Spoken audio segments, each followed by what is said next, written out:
Good morning, good afternoon, good evening. Whenever this video finds you, I hope you're having a rad time. I'm the Figure Dude, and on today's Action Figure Showcase, we have part 5 of my PG era collection. Without further ado, let's talk about some figures. Dude.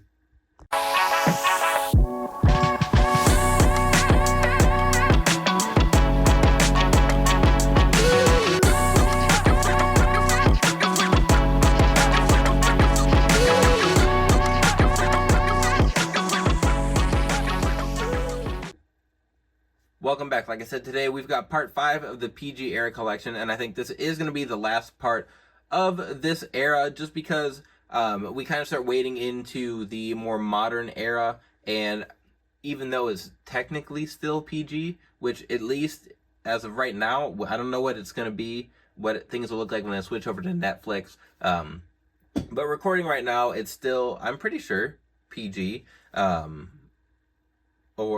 I'm pretty sure. Anyway, starting off today, we have a Beth Phoenix and Mickie James Elites. And this Mickie James is the original release of this. I don't think we got a re-release of this figure specifically. We did get an Elite Mickie James that I thought was pretty good. And I passed on it originally. And then I kind of have regret about that one. It's a little pricey, I'm pretty sure, which is why I haven't gone back and picked it up. But I'm just hoping, I've got plenty of figures I've been buying, so that one's on the list that I'll pick up eventually. I think this is a fine Elite. They've redone the scale. They've redone women's figures so much, so I don't think it necessarily holds up. But for the time, I feel like this was a pretty solid Elite. The Beth Phoenix was in one of the best of one of the pay-per-view waves that we've gotten. I don't remember if this was a Royal or Decade of Domination, maybe. This one came with. So it didn't have double jointed arms, but it did have the swappable hands, and then came with the women's championship, I believe. Nonetheless, I think it's a very good figure. I think the likeness for her is spot on. Like, I think they absolutely nailed it, and it's got double jointed pinless legs, so it was just like a weird mix before they really moved everything over, but it's a really nice figure nonetheless. Next up, we have Elite Jack Swagger and Elite, I think this is 17, Zack Ryder. And this Zack Ryder is a phenomenal figure. I don't necessarily love the formula for him. I feel like he could be a little bigger, but I guess at the time, he wasn't like nearly as ripped as he is now, so it's all right. I think that everything that came with him is fantastic. I'm pretty sure he also has some sunglasses, but I didn't get those because I got this loose. This likeness, I think, is pretty good for what they were doing then. The headband is nice. Obviously, the Internet Championship is so cool. I'm glad that they were able to include that. And then just the rest of the attire, I think, looks very good. I think his figures, they were always pretty nice that we got from Mattel. And obviously, Matt Cardona, Zack Ryder, always goes out of his way a little bit to be more toyetic, and I think that they nailed that with this Elite. The Jack Swagger, I think it's a good figure. I'm pretty sure this is the only... Oh, that's a lie. I was going to say this is the only Elite of him from this era, but I know there's a black and orange attire, and there might be another one. Like, I think that one came with a cloth singlet you could put over. This is based off his attire he wore when he won Money in the Bank at WrestleMania 26, maybe? I can't remember. But I could not stand Jack Swagger. I was still watching when he debuted in ECW, and I just thought he was annoying. I thought he was a D-bag, and I think that I think young Sam was correct in my assumptions about him, and he's just proven it in his in his latter years of WWE and in AEW. So I think it's a fine looking figure. Could not stand the character, and it still doesn't do much for me to this day, but looks great on the shelf.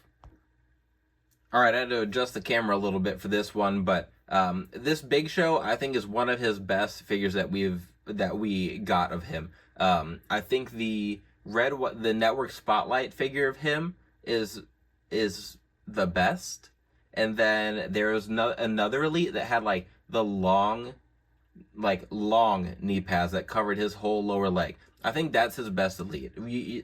it can be argued, but I think they always nail his figures, and I think this one is awesome. I like this camo attire for him because it's different than just the all black. I don't think it came with the IC belt, and I'm pretty sure I swapped these hands on. I think they're from that Network Spotlight figure I was talking about, and then obviously he comes with the hat. And I just threw him in here with Cody Rhodes because him and Cody had feuded over that Intercontinental belt. This is a great Cody figure. Love the jacket. Love the red and white attire. And I need to go back and pick up a bunch of Cody figures. I really didn't care that much about Cody in his initial run. I just thought he was fine. Thought he was a guy that was going to put on a decent match when he wrestled, and that was about it. But obviously he's proved me wrong there as well, unlike Jack Swagger. Nonetheless, with the Cody and Big Show, both of them, I think they have good formula. Like Mattel nails their figures, so I honestly would really like if Big Show eventually just came back to WWE. We could get some Legends figures of him, like an NWO Giant figure, just an ultimate of just him, like a Ruthless Aggression version. There's a bunch of versions of Big Show that I would like to get. So if he wants to come back on a Legends contract, that's cool. And with Cody, I don't know how much they'll go back and give any re-releases of him, but there's still plenty of him I'd like as well. Until then, 2 great additions on the shelf. Next up, we have a Christian as well as Tensai Elite figures. And Tensai or Albert, A-Train, Prince Albert, Giant Bernard, I'm the hip hop hippo, whatever you want to call him. We have Tensai here. I think that his Elite figure here is amazing. I think it's so good. Like, he's got I'm pretty sure this was a unique torso. I don't know if anyone else has used this one specifically. They make a lot of different big guy torsos, and I think this one is really nice. He's got, I'm pretty sure, a unique trunk mold. I don't know. Maybe... Nope, I don't. I'm trying to think if someone else would have used that, and I'm almost positive they have not. Just everything about this figure is really nice. It gave him the, like, claw kind of hand.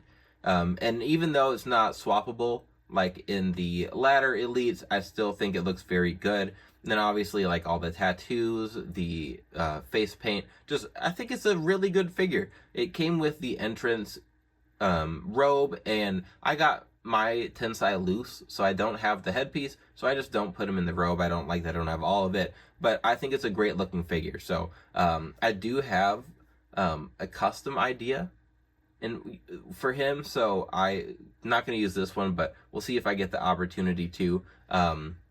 The Christian here is the re-release that I think that was maybe the Amazon takeover.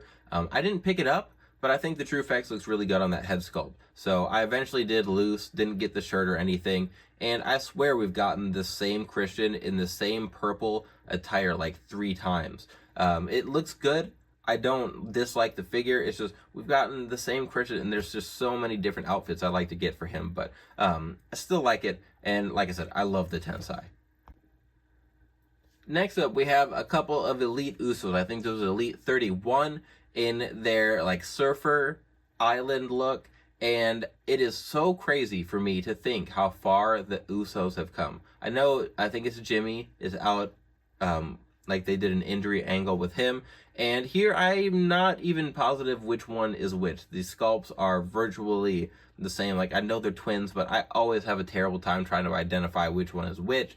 I believe Jimmy is the one with the tongue out, and Jay is the one that is smiling. I could be wrong. I do have some soft goods shirts on them here from Threadhead. They came with some rubber ones that I thought looked fine, but I couldn't get the belts on them. So I went ahead, I got some Threadhead shirts. I really, really like these ones. They always do the Usos very well. I think they look great. And then here the boots on them have like the wrap as well. Like, just the Usos always sell really well, so it doesn't surprise me. Like, I like their figures. It's just crazy that you look at where Jay especially is now, and I do think they're going to come back together to fight the new bloodline. But until then, we've just got them in this look, and we've got their actually. I was going to say they've got other elites. We still are getting them in like bloodline looks, and we're going to be getting them in singles looks. So they're going to keep pumping out Usos, and I'm going to keep buying them. Next up, we have, I think this was the first elite of Ryback. There's also a red elite version of him. There's a red and green. There's a few different, but I'm pretty sure this is the first one we got in just this black and blue and white attire. And then we have the FCW or NXT version of Rusev, which I thought was a cool figure. Would have been way better if we got a soft goods instead of the rubber. You can't move the legs like at all. You can even see like once it rolls around here, mine's like ripped right here from trying to move it a little bit. This figure rotted hard on shelves, and I mean, it's a weird callback for Rusev. I thought it was cool. I enjoyed watching NXT. I enjoyed watching him debut and everything, so I picked it up pretty soon when I first saw it released. And like we got a bunch of NXT. I loved the NXT line. I thought that was really cool. We got some rad figures. I think it's a fine figure, but just like a weird cut. I just think he looks like he just got out of the shower. And then the Ryback figures, they did go back and make him a little bit bulkier. I think it's like those versions of him are fine. They get the job done, but neither of these are home runs. Next up, we have a trio of other FCW alumni. We've got Seth Rollins or Tyler Black. We've got Dean Ambrose, and then we've got Leaki or Roman Reigns. And if you weren't aware, these guys were never technically in NXT together. They were in FCW. They debuted as the Shield, and then they did wrestle on NXT as the Shield and like made some appearances, but they'd never teamed together formally until they went to the main roster. Roman Reigns was working a much more stereotypical Islander Anoa'i character. He was known as Leaki, and then Seth Rollins has kind of just he was more just like a punk kind of emo guy. I'm pretty sure if I'm getting my terminology messed up there, feel free to let me know. And then the Dean Ambrose figure here is a custom I had started and I never really finished. Just haven't had a lot of motivation to finish it. Just like slap some decals on the tights. But the Seth Rollins we got in that NXT line I was talking about, and they gave him the short boots, the Johnny Gargano boots, and I just went ahead, took those off, repainted the Scarecrow design on them, and I had a lot of fun doing that, actually. I think it turned out really good. It looks much better. I don't know why they did that for him. And then, like, this Roman Reigns, I wish we could get more because it's on ball joints, and he's, to my knowledge, the only figure in this skin tone that has these legs. Almost everyone else uses the Rock legs that are the ratchet joints, and then he's got normal calves, not the like longer Rock calves. Maybe the Rocky Johnson Elite that we got might be a little bit different, but I know those are pinless too. So yeah, wanted to throw these guys in here, just the pre-Shield versions of Rollins, Reigns, and Ambrose. Then to finish up today, we've got CM Punk and Randy Orton, and this CM Punk figure is, I'm pretty sure, instead of red, is supposed to be more of like an orange. I'm almost positive that it's more of an orange color, but whatever. It's Chicago Cubs colors. It looks good.